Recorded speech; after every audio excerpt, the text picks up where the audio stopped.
Olá pessoal, comentar sobre este livro aqui, A Falsa Medida do Homem, do Stephen Jay Gould. Ele é um livro que foi publicado pela editora Martins Fontes em 2014. Então, ele vai falar sobre o determinismo biológico. Essa ideia de que você pudesse caracterizar uma superioridade de raças humanas, umas em relação às outras. Primeiro define o conceito de raça e de que teria essa superioridade e que a ciência poderia provar isso através de medidas quantitativas, né? E que isso foi um tema muito em voga ali no século XIX com a eugenia, né? A eugenia, ele é um conceito que ele foi esse nome, né, eugenia, ele foi inventado pelo Francis Galton. Francis Galton, que era primo do Charles Darwin. Rico e independente, Galton pôde gozar de uma liberdade pouco comum para consagrar suas notáveis energias e sua inteligência ao cultivo de um seu tema favorito, a medição. Ele chegou mesmo a desenvolver um estudo estatístico sobre a eficácia da prece. Foi ele que defendeu e inventou o termo eugenia, e defendeu a regulamentação do matrimônio e do tamanho das famílias de acordo com o patrimônio de cada pessoa. Tá? Então, esses estudos de eugenia vão estar muito ligados ali no século XIX.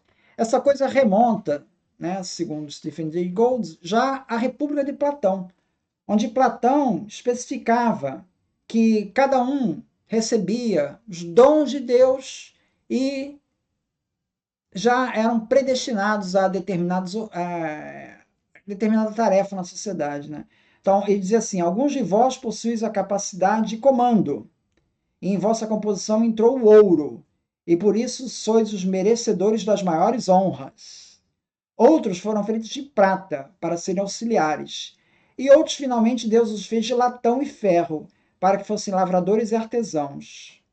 E as espécies, em geral, são perpetuadas através de seus filhos. Então, essa perspectiva que está lá do Platão, ela vai reaparecer ali com ares de ciência na eugenia. E ali ele então tem a primeira parte do livro, né? Ele se dedica ao que seria então os estudos de crânio, que se tornaram bastante frequentes. Tem uma figura aqui que ele mostra aqui, ó. Você vê que tem uma figura de um grego em cima com um crânio, depois de um negro, você vê que a mandíbula bem saliente, e depois um chimpanzé, tá? Já mandíbula saliente, mas nem tanto. Aí ele fala assim: o crânio do chimpanzé ele aparece incorretamente aumentado e a mandíbula do negro falsamente distendida, para dar a impressão de que os negros poderiam se situar até mesmo abaixo dos símios. Ou seja, é o tipo de manipulação muito frequente nesses estudos. Então, você vai medir, por exemplo, cérebros de negros. Você seleciona entre os crânios de negros que você tem aqueles que têm cérebro menor. Aí vai medir os cérebros dos alemães. Você pega entre os alemães aqueles que têm cérebro maior. Aí tira a média. Aí, ó, o alemão tem cérebro maior que o do negro. Entende? Ou seja, tudo está contaminado a partir da seleção dos dados. Ele dá vários desses exemplos, desses estudos, que mostram esses vieses, né? Em que isso tinha amostras enviesadas, né? Aqui na página 48, por exemplo, um desses autores, né, que ele vai falar é o Morton. Vamos ver o primeiro nome dele. George Morton, Samuel George Morton, tá? Ele fez estudos lá que mostra a amostragem de Morton apresenta-se distorcida devido à presença majoritária de crânios pertencentes a um grupo extremo, o dos incas peruanos, cujo cérebro é pequeno. Quando ele foi pegar o cérebro do homem americano, ele pegou dos incas, que são pessoas que têm estatura mais baixa e, consequentemente, têm cérebro menor. Por outro lado, os iroqueses, cujo cérebro é grande, estão representados apenas por 3 crânios. Então, ou seja, ele manipulou a amostra. Ele pegou aqui dos cérebros dos americanos, ele pegou já para forçar uma média mais baixa. E na caucasiana, lá dos europeus, ele já fez o contrário, pegou para ficarem maiores. Ó, para calcular a elevada média caucásica, ele eliminou deliberadamente da sua amostragem os indianos, cujo cérebro é pequeno. Os indianos deveriam entrar nessa conta, né? Mas ele tirou fora, porque ele sabe que o cérebro é pequeno.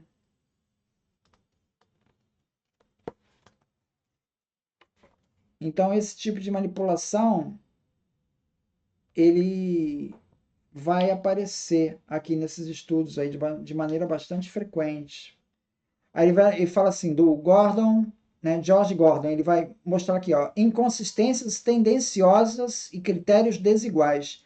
Com frequência, Morton decide incluir ou eliminar amostras parciais numerosas para que as médias dos grupos possam ajustar-se às expectativas prévias. Subjetividade orientada para a obtenção de resultados pré-concebidos. Omissão de características que hoje nos parecem óbvias, ou seja, Morton estava certo de que as diferenças da capacidade craniana correspondiam a diferenças inatas da habilidade mental. Nunca considerou outras hipóteses. Por exemplo, a questão do sexo e da estatura, que poderia justificar esses cérebros menores, né? E outra questão são erros, simplesmente erros na conta, erros de cálculo e omissões convenientes. Todos os erros cometidos pelo Morton favorecem a opinião dele. Ele arredondou a média negroide egípcia para 79, em vez de elevá-la para 80. Deu 79 alguma coisa, aí ele botou 79. E lá nos anglo-saxões, quando dava 88 ponto não sei o que, ele botava 90.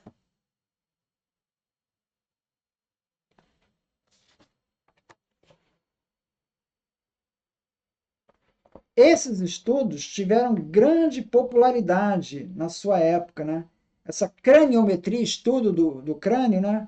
Não foi apenas uma distração de acadêmicos, um tema confinado às publicações técnicas. Suas conclusões inundaram a imprensa popular. Quando ganhavam aceitação, muitas vezes adquiriam vida própria e eram copiadas as fontes cada vez mais distantes dos originais, tornando-se refratárias a qualquer tipo de refutação, já que nenhuma examinava a fragilidade da documentação primitiva.